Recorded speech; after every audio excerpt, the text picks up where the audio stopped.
हम जानते हैं पहले क्या प्लाज्मोग्राफी में दो प्लाज्मा मेम्ब्रेन का आपस में फ्यूजन होता है और कैरियोग्राफी में दो न्यूक्लियस का फ्यूजन होता है। जो कह रहा है कि प्लाज्मोग्राफी और कैरियोग्राफी जब होता है तो वे क्या फॉर्म कर रहा होता है, बेसिडियम को फॉर्म कर रहा होता है। इसी बेसिडियम में मतलब देखो क्या हुआ, प्लाज्मोग्राफी पहले हुआ, प्लाज्मोग्राफी से क्या फॉर्मेशन हुआ, बेसिडियम का फॉर्मेशन हुआ। अब कह रहा है जो बेसिडियम का फॉर्मेशन हुआ वहीं पे क्या देखने के लिए मिल रहा है, कैरियोग्राफी भी देखने के लिए मिला और मियोसिस भी दिख रहा था। हम पहले क्या बोले थे, जब ये न्यूक्लियस नहीं था, जब ये न्यूक्लियस का फ्यूजन हमने नहीं देखा था तब तक ये क्या था, प्लाज्मोग्राफी था। केवल हमने प्लाज्मा मेम्ब्रेन का आपस में फ्यूजन कराया था। जब प्लाज्मा मेम्ब्रेन आपस में फ्यूजन हुआ था ये क्या बनाया था, बेसिडियम बनाया था।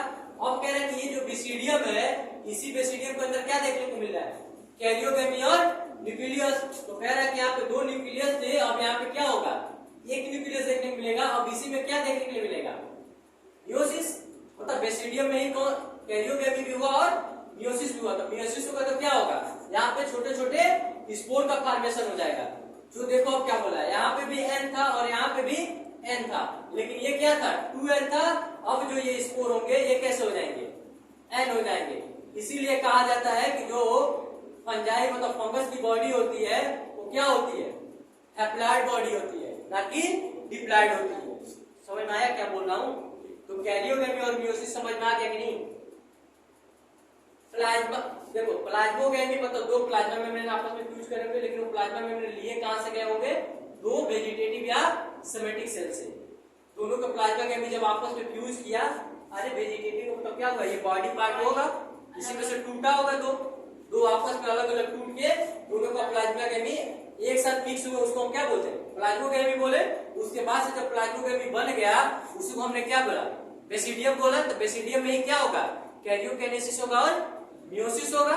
तो कह रहे जब कैरियोकाइनेसिस में हमने क्या पढ़ा था कि दो न्यूक्लियस का आपस में फ्यूजन, तो यहाँ पे भी क्या था, दो न्यूक्लियस का और आपस में फ्यूज करके एक न्यूक्लियस बना दिए। अब कह रहे हैं किसी में क्या देखने को, मतलब बेसिडियम में क्या देखने को मिलेगा, मियोसिस। और मियोसिस क्या फॉर्मेशन कर देगा, स्पोर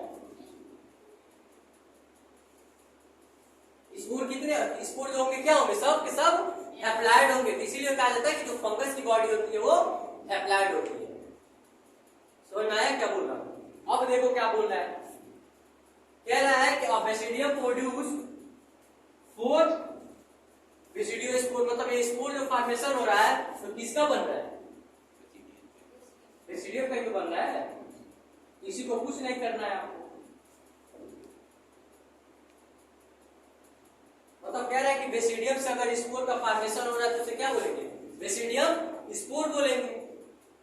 कहानी तो वही है ना, जो बताया उस सेम कहानी है, कोई डिफरेंट नहीं है।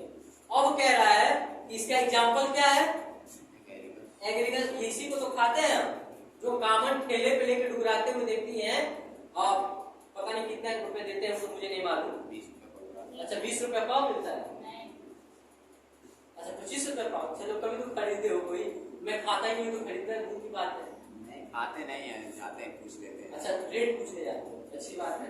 तो कह रहा है कि जो आप खाते हैं व्हाइट कलर वाला मशरूम जो पैकेट में पैक आता है वो क्या है अपना, एग्रीकल्चर, जिसको हम क्या कहते हैं, कॉमन नेम मशरूम।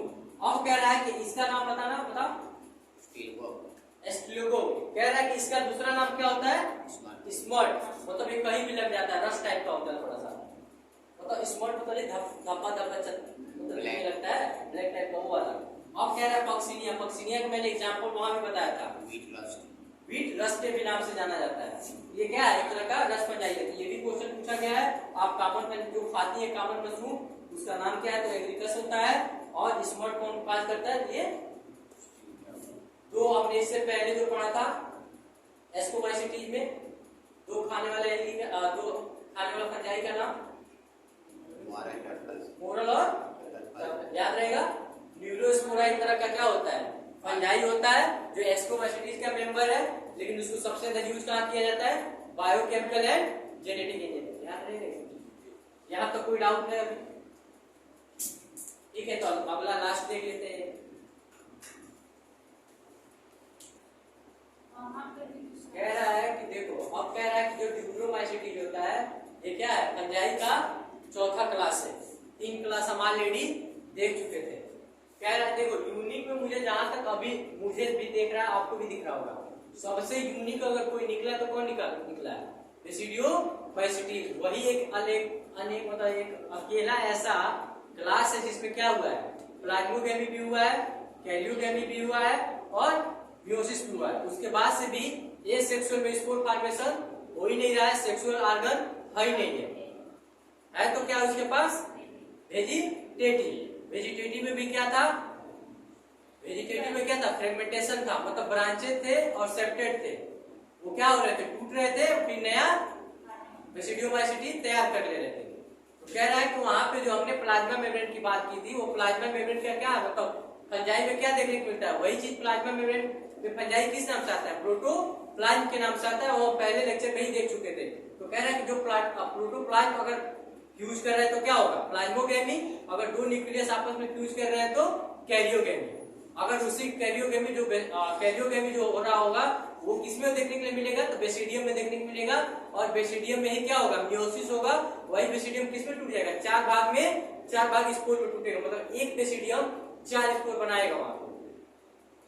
वो बात वहां की थी। अब कह रहे हैं कि ड्यूटेरोमाइसिटी, तो ड्यूटेरोमाइसिटी में कह रहा है कि इसका दूसरा नाम क्या है, मतलब दूसरे किस नाम से जाने जाते हैं, तो ड्यूटेरोमाइसिटी का दूसरा नाम क्या है, इनपरफेक्ट फंजाई, बिकॉज ओनली। अब देखो आगे इसे इनपरफेक्ट फंजाई बोला क्यों गया है, इसके पीछे का रीजन क्या है, तो कह रहा है कि because only asexual and vegetative, मतलब कह रहा है कि इसमें सेक्सुअल रिप्रोडक्शन होता ही नहीं है। ये तो और अनोखा हो गया कि यहाँ पे क्या होता है, एसेक्सुअल होता है और वेजिटेटिव देखने को मिलता है, लेकिन एसेक्सुअल मतलब सेक्सुअल नहीं देखने को मिलता है। इसीलिए क्या बोला गया, इनपरफेक्ट, मतलब पूरी तरीके से कंप्लीट नहीं है, क्या है, इनकम्प्लीट है, इसीलिए नाम क्या दे दिया गया इसका, इनपरफेक्ट फंजाई, क्योंकि यहाँ पे एसेक्सुअल और वेजिटेटिव दो ही चीजें देखने को मिलती है। अब कह रहा है कि it also possible that asexual और vegetative stage has been given one name of place under of deuteromycetes, मतलब कह रहा है कि आपने अभी तक 3 क्लास जो पढ़े थे इसमें ये कहीं नहीं देखने के लिए मिला था कि केवल एसेक्सुअल और वेजिटेटिव हो, ऐसी कहानी नहीं थी। एकलौता कहां देखने को मिला है, ड्यूटेरोमाइसिटी में देखने के लिए मिला है कि यहाँ पे क्या है, एसेक्सुअल है और वेजिटेटिव देखने के लिए मिला, लेकिन सेक्सुअल यहाँ पे प्रेजेंट ही नहीं है। अब कह रहा है कि and sexual stage and other, मतलब कह रहा है कि सेक्सुअल स्टेज आखिर देखने के लिए मिला कहाँ पे, तो अंडर एस्कोमाइसिटीज और बेसिडियोमाइसिटीज। कहानी समझ में आ रहा है क्या बोल रहा है, कह रहा है कि एसेक्सुअल और वेजिटेटिव ये फेज मात्र और मात्र कहाँ देखने को मिला है, किस क्लास में, ड्यूटेरोमाइसिटीज में। लेकिन कह रहा है कि आपने अगर अदर की बात किया जाए, मतलब सेक्सुअल की बात किया जाए कि सेक्सुअल हमने कहाँ पढ़ा है, तो किस क्लास में पढ़ा है, एस्कोमाइसिटीज में और बेसिडियोमाइसिटी में, अभी हम पढ़ के आ रहे हैं। फिर कह रहा है कि एसेक्सुअल स्पोर, मतलब अब कह रहा है कि अगर रिप्रोडक्शन कर रहा होगा तो क्या फॉर्मेशन करेगा, एसेक्सुअल स्पोर का ही फॉर्मेशन करेगा, और जब एसेक्सुअल हो रहा होगा तो अभी मैंने पहले ही बताया कि क्या फॉर्मेशन होगा, क्लेनिडिया। कहाँ होगा, एक्सोजीनियसली होगा, मतलब बॉडी के बाहर। अब कह रहा है कि mycelium is the septate and branches, इसमें भी कहानी वही है, मतलब माइसीलियम कुछ ऐसा होगा और क्या होंगे, ब्रांचेज होंगे। समझ में आ रहा है, एसेक्सुअल तो होगा लेकिन इसके ऊपर कैनेडिया फॉर्मेशन हो रहा है, इसी में स्पोर बन रहा है, इसी को हम क्या बोलेंगे, कैनेडियो स्पोर, एक्सोजीनियसली। अब कह रहा है कि सम आर द, अब कह रहा है कि कुछ, सब के सब नहीं, मतलब कुछ इसमें क्या है, सेप्रोफाइटिक है और पैरासाइट है। मतलब सेप्रोफाइटिक क्या होंगे, सड़े गले चीजें को उगेंगे ना, जैसे सेप्रोफाइटिक का मतलब क्या हुआ, कोई चीज सड़ाना गलाना, जैसे ऑर्गेनिक मैटर या कोई डेड बॉडी में ये क्या करेंगे, ग्रो करेंगे। और दूसरा कह रहा है कि पैरासाइटिक, मतलब ये क्या करेंगे, कुछ ऐसे भी इसके मेंबर होंगे जो बीमारी काज करेंगे, अभी बताऊंगा कौन सी बीमारी काज करते हैं। ये कह रहा है कि मेजॉरिटी ऑफ, मतलब कह रहा है कि सब, मतलब कुछ ऐसे होंगे जो सेप्रोफाइटिक होंगे और पैरासाइटिक होंगे, लेकिन कह रहा है कि ज्यादातर, मतलब मेजॉरिटी ऑफ ग्रुप ज्यादातर क्या होंगे, डिकम्पोजर होंगे, leader and help in the mineral cycle. और मतलब कह रहा है कि ज्यादातर जो ड्यूटेरोमाइसिटीज के मेंबर होंगे वो क्या कर रहे होंगे, रिसाइकिल करा रहे होंगे मिनरल का, लेकिन वो पहली बात कहा, मिनरल का रिसाइकिल तो करा रहे हैं, लेकिन किस पे करा रहे होंगे, डिकम्पोजर पे, मरे हुए सड़ाने गलाने वाली चीजों पे।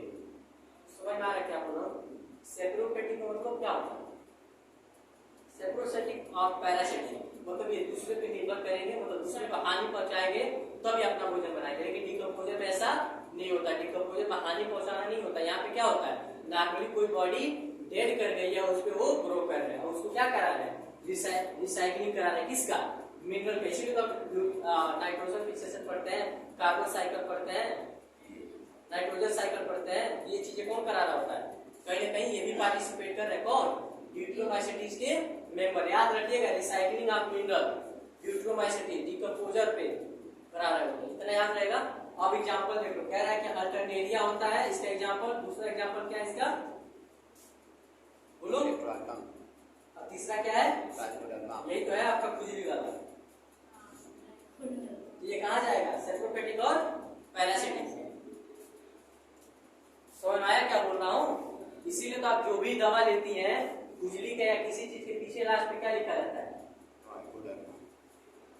पीछे क्या रहता है या तो आगे लिखा रहता है। यही एक ऐसा ड्यूटेरोमाइसेटीज के मेंबर है या जो फंगस है जो आपके बॉडी में खुजली, दाग धब्बा काज कराता है। इसीलिए तो डर्मा के टी, डर्मा के नाम से बहुत आते हैं ऐसे प्रोडक्ट। ये किसके लिए आते हैं, यहाँ तक कोई दिक्कत